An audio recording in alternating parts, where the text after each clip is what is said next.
The day kicked off on a frantic note as neither my wife nor I were stirred by the alarm clock, thanks to a power outage overnight. Racing against the clock to make it to work punctually, my wife, more so than I, considering my later start time of 9 a.m. and a mere 15-minute commute. With her habitual morning ritual of checking emails disrupted by the rush, she forgot to power down her computer. As I moved to shut it off, a subject line caught my eye in an email received a few days prior. Aloha for a great time. My heart sank as I delved into its contents, discovering my wife's plan to jet off to Hawaii with another man while I embarked on a 2-week business trip. It felt like a brutal blow to my core. Now, let me offer some context. Molly, my wife, and I were introduced by mutual friends over 12 years ago who sensed compatibility between us. As it happened, we shared a passion for fitness and a health-conscious lifestyle. Molly was deeply involved in yoga instruction and personal training, while I pursued a career in marketing for a mid-sized company nurturing aspirations for expansion.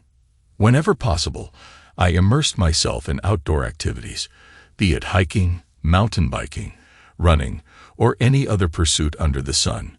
We shared numerous common interests and made quite the striking pair. Molly, standing at 5'6", with cascading brown locks, brown eyes, and a jaw-dropping physique, complemented my own 6'3" frame, blonde hair, blue eyes, and athletic build perfectly. Was it love at first sight? No, but our bond grew from friendship to romance over time. It took a couple of years before we tied the knot, and for the past 8 years, I believed we were genuinely happy. At least I was convinced of my happiness until I stumbled upon that email, realizing our marriage was teetering on the brink. It appeared that this guy, Martin, and Molly had been scheming this romantic escapade for quite some time. She was well aware of my upcoming business trip, a pivotal opportunity for both myself and the company. I was slated to be away for 2 weeks with a select group, aiming to secure several significant accounts. Success could mean a promotion and a substantial increase in salary. However, as I absorbed the contents of that damning email, such career aspirations paled in comparison.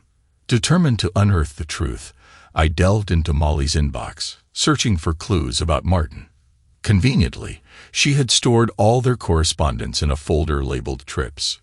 Molly wasn't particularly tech-savvy, but my daily interaction with computers provided me with a navigational advantage. It quickly became apparent that she had been entangled with this individual for the past 6 months. But why? I racked my brain, unable to pinpoint any glaring signs of discontent in our marriage. Our life together seemed idyllic, characterized by mutual enjoyment of each other's company. What could have driven her into the arms and bed of another man? My mind raced as I prepared to head to work, but before leaving, I made sure to copy all the saved emails onto a thumb drive. I needed time to digest the contents and gather more information about Martin, perhaps even uncovering the motivations behind Molly's actions. After shutting down her computer, I hurried off to work, consumed by thoughts of her and this mysterious Martin. Initially reeling from the shock of discovery, anger began to simmer within me, igniting a desire for revenge on an unprecedented scale. I've never been one for violence or vendettas, but this betrayal cut deeper than I could bear. While part of me yearned to trace the origins of this affair, I ultimately dismissed the notion. Instead, my focus shifted to learning more about Martin and devising a plan to shatter their worlds with a very public humiliation. I had 6 weeks to orchestrate something unforgettable. Upon arriving at work, I shut myself in my office and let my mind churn. What I needed was not just information on Martin, but also the intricate details of their impending trip.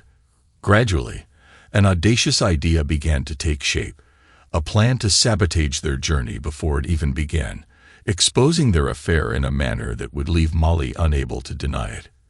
It was risky, but the thought of her facing the consequences of her actions spurred me on. As the day progressed, I managed to squeeze in some actual work amidst my incessant contemplation of the plan brewing in my mind. When it came time to leave, I lingered in my office for over an hour, meticulously outlining the necessary steps and potential risks involved. I knew that if things went awry or my involvement was exposed, it could spell jail time. Yet I was willing to shoulder that risk for the sake of justice. To gather more intel on Martin, accessing Molly's email and computer was imperative.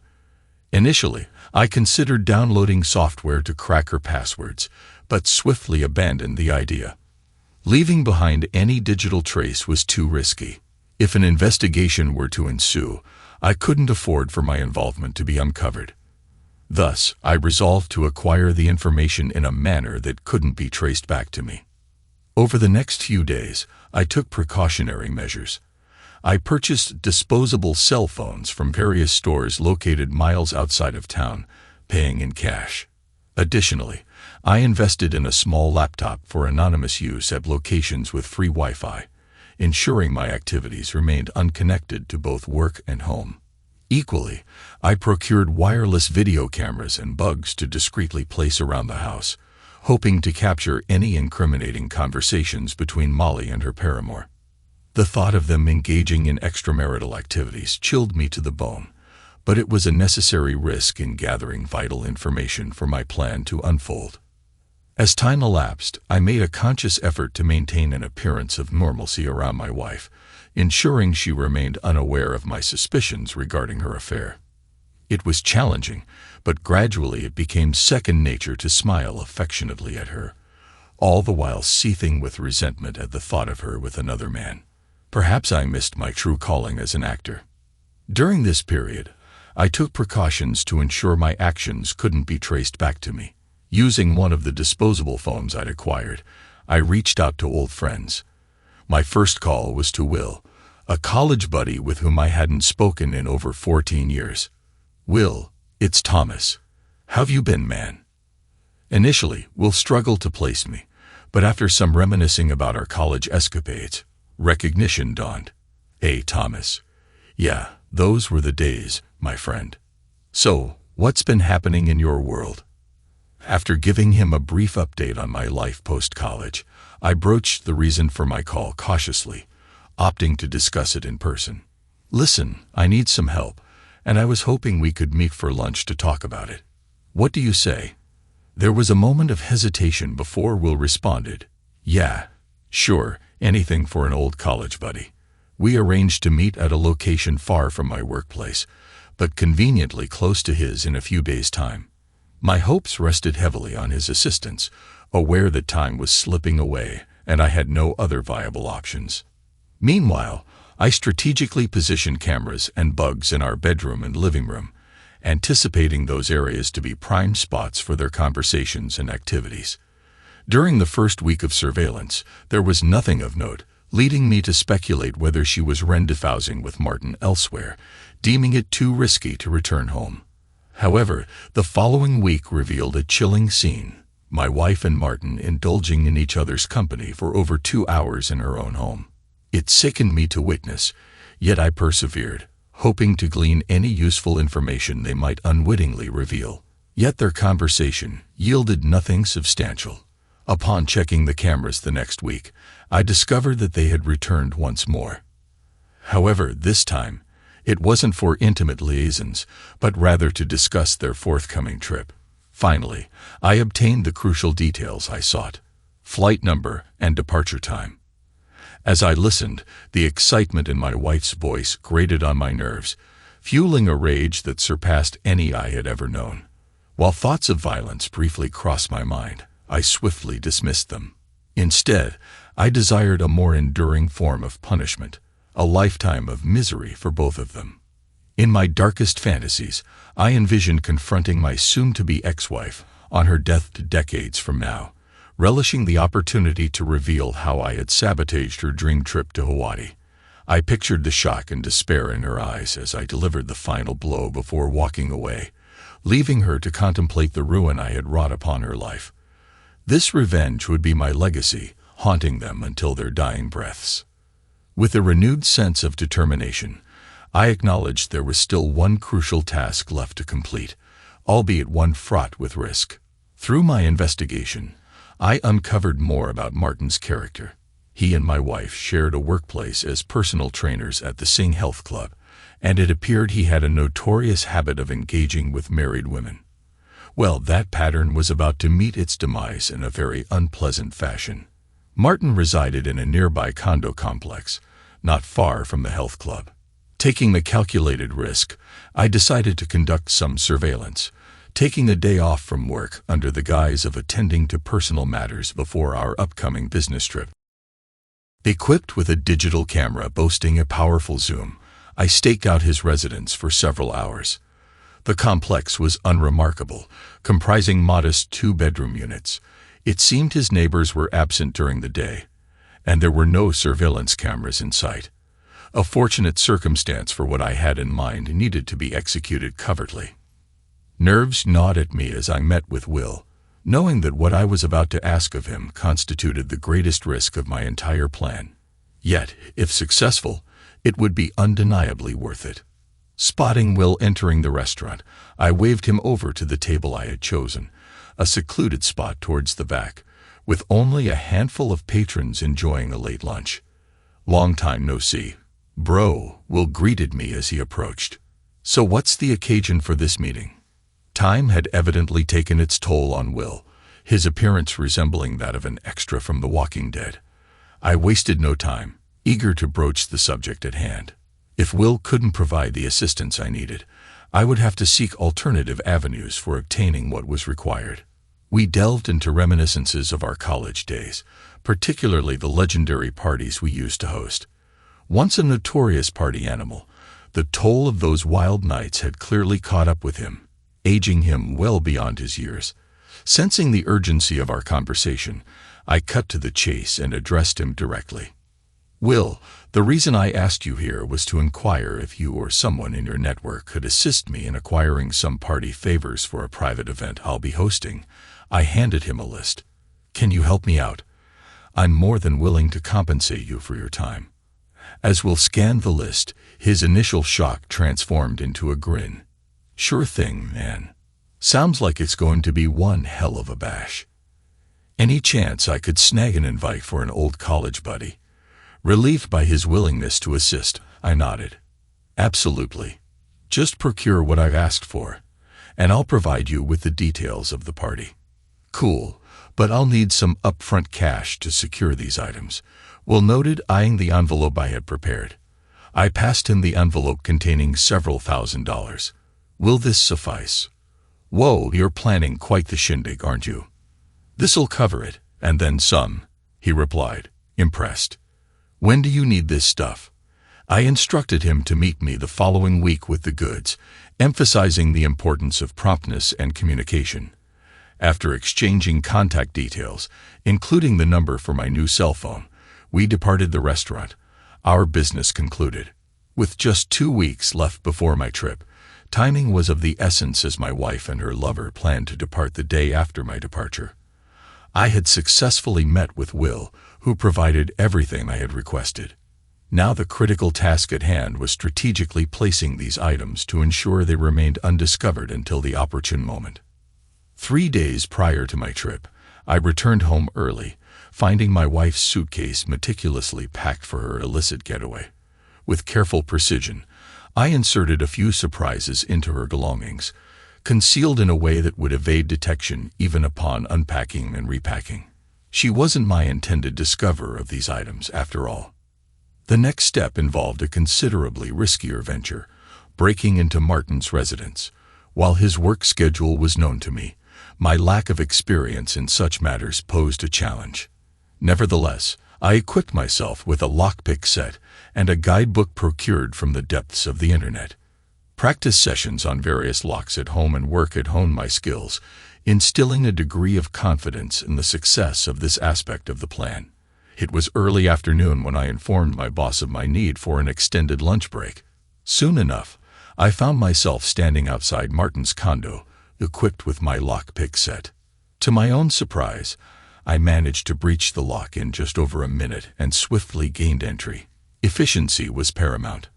I aimed to complete my mission swiftly and leave no trace behind. Clad in latex gloves, I made a beeline for his bedroom, where I discovered his packed bag awaiting his departure. Mimicking my actions with my wife's belongings, I carefully added a few travel gifts that would undoubtedly leave a lasting impression on their trip. Moving to the kitchen, I located a can of coffee, seizing the opportunity to further my plans. Emptying the contents into a mixing bowl, I discreetly inserted a few packets before refilling the can and restoring it to its original position. Satisfied that everything appeared undisturbed, I exited Martin's residence and made my way home, with just one task remaining. A couple of days before my trip, I reached out to a friend who had a connection at the airport with the TSA. Armed with all the pertinent details regarding my wife and Martin's flight, I entrusted my friend with disseminating the information discreetly. However, I emphasized the need for utmost secrecy regarding the source of the intel. "Jasper, I need to ask you a favor, but it's imperative that you keep the source of this information under wraps," I instructed, providing him with the flight specifics and Martin's name, omitting my wife's identity. Assured of his discretion, Jasper assured me he would pass on the details to his cousin, leaving the rest in their capable hands. Before finalizing my preparations, I removed all traces of surveillance equipment and disposed of them discreetly. Additionally, I added a few surprises to Molly's car, ensuring her troubles would only multiply upon discovery. The day before my scheduled departure, I decided to indulge in a bit of mischief at my wife's expense. Upon returning home from work, I deliberately assumed a somber demeanor and took a seat, feigning distress. "What's wrong? Did something happen at work?" my wife inquired, concern etched across her features. Something did indeed happen. The clients we were supposed to meet abruptly canceled our meetings. Now it seems I won't be embarking on that trip, and the company will miss out on a significant opportunity for growth, I replied with feigned indignation. I observed the shock and apprehension flicker across her face, confirming my suspicions that she was anxiously contemplating ways to ensure my departure so she could indulge in her escapades with Martin in Hawaii. "Can't they still send you and attempt to salvage the situation with the clients? After all, you and your team have invested considerable time and effort into this project. It would be a shame to see all that hard work go to waste," she suggested, unwittingly provoking my ire with her mention of shame. Suppressing a chuckle, I decided to put an end to her distress. "Just teasing, honey. The trip is still on. Don't worry," I reassured her. Relief flooded her features, and she offered a relieved smile. "You really had me going there for a moment.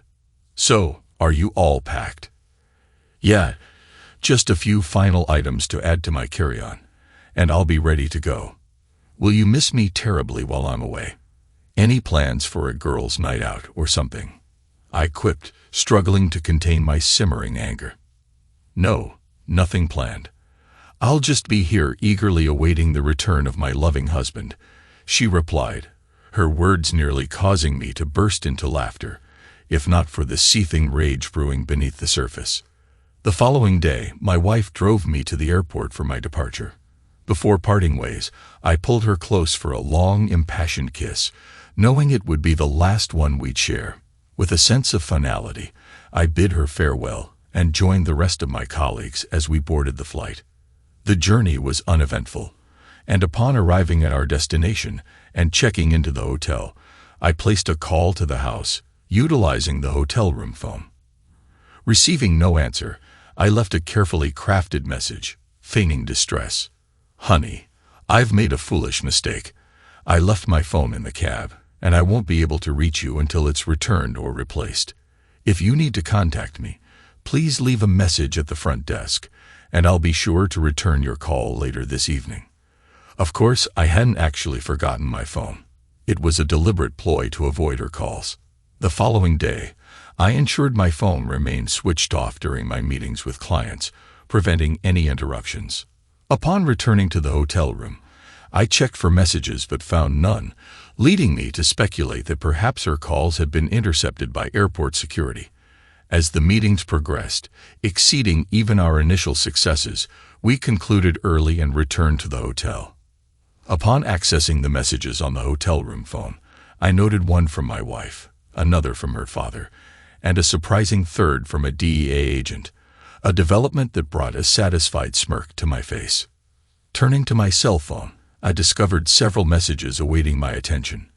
Listening to the messages on the cell phone, I maintained a facade of concern as I absorbed the distressing news.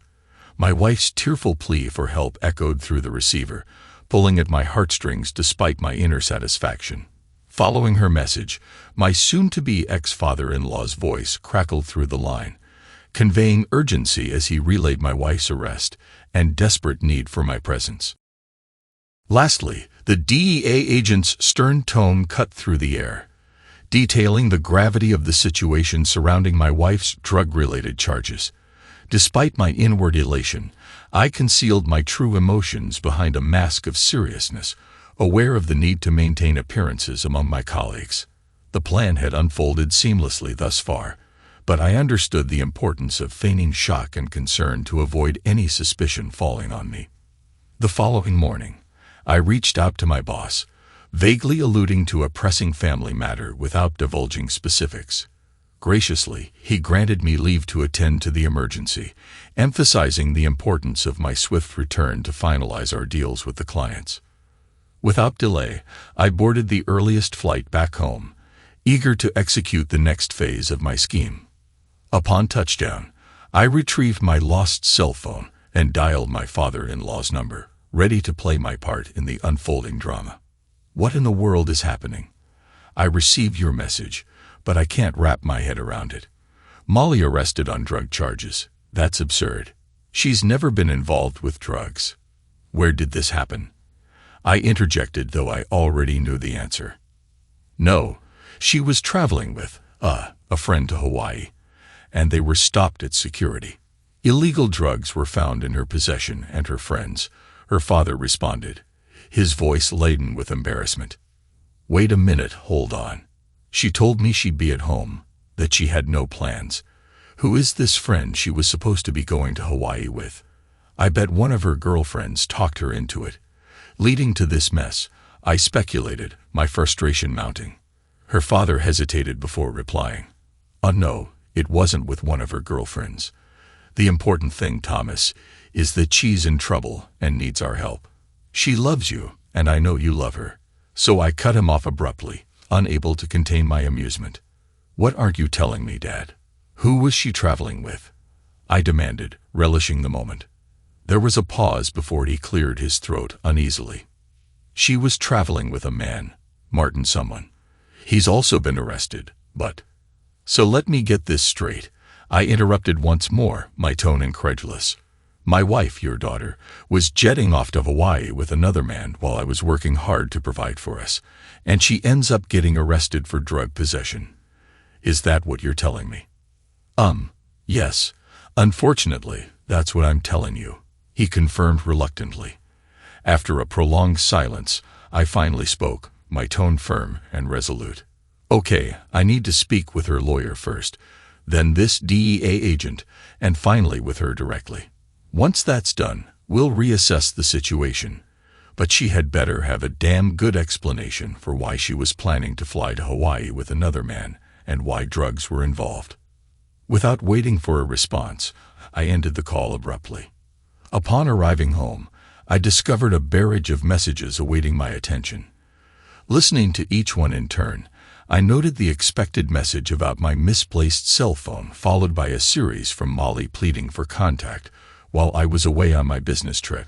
Numerous messages from her father and her lawyer also demanded my immediate attention. I promptly reached out to the lawyer, scheduling an appointment for the following morning, and then contacted DEA agent DeFranco, agreeing to meet him at his downtown office later that afternoon. After a hasty cleanup, I headed out, my mind racing with thoughts of whether I had covered my tracks effectively to avoid any repercussions. Before I knew it, I found myself seated in what seemed like an interrogation room, Agent DeFranco entering with a folder in hand. I'm glad you could make it. I have some questions regarding your wife that I'm hoping you can shed light on, he stated, glancing at the contents of the folder. I can assure you, my wife has never been involved with drugs. In all the time I've known her, she's never even touched anything illegal. She's a yoga instructor, for God's sake. Why would she be mixed up in drugs? I maintained, injecting a touch of indignation into my tone, though Agent DeFranco remained unfazed. People make foolish choices for various reasons, he countered, still fixated on his paperwork. Did you have any knowledge of your wife's plans to travel to Hawaii with this man, Martin? She claimed he was just a friend, but Martin insists they were embarking on a romantic getaway. Do you know him? Were you aware of her infidelity or the drugs? His gaze pierced through me, demanding answers. Taking a moment to compose myself, I responded evenly. I had no inkling of any of this until I spoke with my father-in-law earlier today. But I'm finding it difficult to believe. She must have been manipulated into this. She's too good a person to be involved in such things. I treaded cautiously, wary of tipping my hand. I knew Agent DeFranco was skilled at detecting deception, so I chose my words carefully. He sighed, his expression grave. Unfortunately, it seems you were unaware. Your wife was indeed involved in an affair with a drug dealer. We've already conducted a search of his premises, uncovering further evidence, and soon we'll be executing a search of your residence as well. You can choose to cooperate and grant us access, or we'll obtain a warrant. Either way, we'll be conducting the search shortly. Despite the advice her lawyer would likely have given against it, I agreed to the search of our home. It seemed a strategic move for self-preservation, showcasing my transparency and lack of intent to conceal anything. Soon, the house was swarmed with DEA and FBI agents, along with a couple of their canine companions, meticulously combing through our belongings. They confiscated a few items, including pill containers from the medicine cabinet. The following day, during my meeting with Molly's lawyer, I recounted my encounter with DeFranco and the subsequent search. His reaction was less than pleased. If you're approached by any law enforcement officials again, I must insist on being present before you provide any answers. Is that clear? He instructed firmly, to which I silently acquiesced. Growing increasingly frustrated, I asserted, let me make one thing abundantly clear. I demand to know every detail leading up to my wife's arrest. All I've gathered so far is that she was on the brink of boarding a flight to Hawaii with this man Martin. If either you or she expects my assistance, someone better start divulging how this situation unfolded. Do I make myself clear? His response was evasive. You're aware I can't discuss your wife's case with you. With that, I abruptly exited the room. Later, I visited the jail where Molly was being held, requesting to see her. In a room filled with several other inmates meeting with family or lawyers at round metal tables, bolted to the floor, I observed her arrival. Clad in an orange prison jumpsuit, devoid of makeup, and with her hair hastily pulled back into a disheveled ponytail, she appeared utterly worn out, as if she hadn't slept in days. I'm so glad you're here, baby, she cried as I approached. I was about to embrace her when a guard intervened, prohibiting any physical contact. Her tears flowed even more freely at this restriction. It's okay, we'll sort this mess out, I reassured her stoically. But right now, I need to hear your side of the story. How did you end up on the verge of flying off to Hawaii with this guy? She continued to sob. Thomas, I'm so sorry. I'm so sorry. So it's true, I stated flatly. You were having an affair with this guy, Martin, this drug dealer. How could you? Weren't you happy with me? Don't you love me? I just don't understand. You and him, coupled with the drugs, what were you thinking? I waited, knowing she didn't have an answer. Please believe me when I say I've always loved you, she pleaded desperately. I regarded her silently for a long moment before responding. I might have considered forgiveness, but you shattered my heart into a million pieces. There's no forgiveness left for you. When I leave here, I'll be contacting a divorce lawyer. All the locks on the house will be changed, and your belongings will be sent to your parents' place. You're no longer part of my life. I want nothing to do with you, and tell your lawyer not to use me as a character witness, because I'll have nothing positive to say about you. Goodbye, Molly. I hope things work out for you. Despite her protests and pleas, I turned and walked away. I didn't waste any time. Straight after leaving the jail, I headed home and began packing up Molly's belongings. The next day, I arranged for all the locks to be changed, ensuring she couldn't enter the house again. I also set up an appointment with a security company to install a top-of-the-line system the following week. Within days, most of her things were boxed up, ready to be sent to her parents' house. Despite Molly's persistent attempts to reach out and talk, I ignored her calls. As far as I was concerned, she could go to hell. Once things settled at home, I returned to work, and to my satisfaction, we successfully signed the major clients we'd been chasing. Soon after, I was promoted with a corresponding raise in pay. Divorcing Molly turned out to be relatively straightforward, with a fair 50-50 split, and no alimony, with her being responsible for covering her legal fees stemming from the drug arrest. She continued trying to contact me, but I preferred to keep my distance. In court, the evidence against Molly was so overwhelming that her lawyer advised her to accept a plea deal for a shorter sentence. She wasn't pleased, to say the least. Martin, on the other hand, fought vigorously to prove his innocence, but was ultimately sentenced to 15 years. Molly received a 5-year sentence, marking the end of a tumultuous chapter in my life. On the day of Molly's sentencing, she requested one final meeting with me before beginning her time behind bars. Despite my reservations, I agreed, and we met at her lawyer's office an hour before her court appearance. Molly's eyes were swollen from crying as she looked at me, her voice quivering with emotion. "Thomas, I just need you to know that Martin meant nothing to me. It was always you that I loved and will continue to love. I'm so sorry for hurting you like this. It was never my intention. I hope one day you can find it in your heart to forgive me." Listening to her plea, my heart ached with sadness and frustration. "Molly, I need to understand why. Was it boredom? Did I fail to satisfy you in bed? Or was it the outlier of forbidden excitement? What drove you to destroy our marriage like this?" My voice carried the weight of disappointment. She paused, struggling to find the words. "I honestly don't know. Maybe it was the thrill of doing something wrong, but I've always loved you. Clearly, your love wasn't enough to prevent this betrayal," I replied, my tone heavy with disillusionment. "I hope this is the last time I have to confront you, and I never want to see or hear from you again. Use your time in prison to reflect on the consequences of seeking excitement at the expense of everything we had. I imagine you'll find plenty of excitement behind bars, especially once those inmates catch sight of you."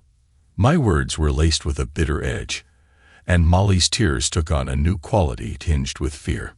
In the years that followed, the company experienced significant growth, and I steadily climbed the corporate ladder to a VP position. When the opportunity arose to lead our New York office, I embraced it eagerly, bidding farewell to my old life and relocating to Manhattan. Selling my house, I settled into an apartment in the city. Throughout these years, Molly's attempts at contact persisted, marked by occasional letters that I promptly returned unopened. I was resolute in my decision to leave that chapter of my life behind and forge ahead. 7 years had passed, and life in New York treated me well. Content with my single status, I enjoyed the company of different women, rotating through brief relationships without any intention of settling down. One day, while seated in my office, a call came through from the lobby, informing me that a woman named Molly was waiting to speak with me. I instructed my assistant, Mary, to have Molly escorted up while discreetly arranging for security to stand by.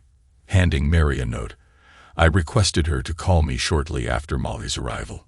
A few moments later, Molly entered my office, but she was a shadow of her former self. The passing years had etched lines on her face, and her once vibrant aura seemed dimmed. Her appearance was tired, and her attire, though elegant, hinted at a bygone era. I regarded her with a detached gaze, devoid of any emotional response. "What do you want, Molly?" "Thomas, I need to explain. I had no knowledge of the drugs found in my bags. Martin must have planted them without my awareness. I'm not involved in drugs. You have to believe me, she pleaded. Molly, you shattered our marriage for a fleeting affair, deceiving me all along. Why should I trust you now? What drives you to seek me out and spin another falsehood? I questioned, my tone tinged with skepticism. You don't understand. I still love you. I want us to be together again, she implored, her voice cracking with emotion. Before she could continue, the phone on my desk rang, and I put it on speaker. Yes, Mary, what is it? Leona called to confirm that you should get 4 tickets for the opening, as her parents are coming into town and want to meet you, Mary informed me. Let her know I'll buy 4 tickets. Also find out where her parents are staying. I'd like to send her mother a dozen roses, I instructed, concluding the call and turning back to Molly. You were saying, Molly's eyes welled up with tears. Who's Leona? Just someone I've been seeing, but that's beside the point. You're not here to discuss my personal life, I replied coolly. You mentioned you still love me. I appreciate the sentiment, but let me make this clear. I no longer have any feelings for you. That ship sailed the day I learned about your arrest and your plans with Martin. Your betrayal ended any love I had for you. Now please leave and don't come back. Do you understand? But I swear I had nothing to do with those drugs. I was set up. Martin must have.